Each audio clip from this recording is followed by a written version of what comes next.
G-Tower avlodining eng katta variantini topib qo'ydim, akalar. G-Tower X95 eng fulli 2023-yil kraskalar top-toza qop-qora rangda qora bayra bo'lib turibdi.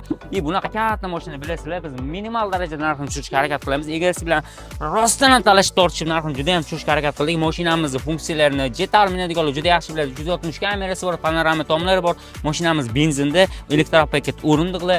Mashina narxini taxmin qilib turing, taxmin qilganingizdan ham arzon aytishga harakat qilaman. Bunaqa X95 larning narxini bunaqa narxda topishingiz qiyinroq.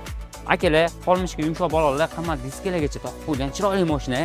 Bu mashinaning narxini 22 ming $8 tushirishga harakat qildik. Akalar, bosib oladigan joy srochniy bo'lgancha bu narxga qo'ydik. Egalar numerini pastda qoldiramiz. Bemalol bog'lanib, savdolashib, tezroq olishga harakat qiling, chunki sotilib ketib qoladi.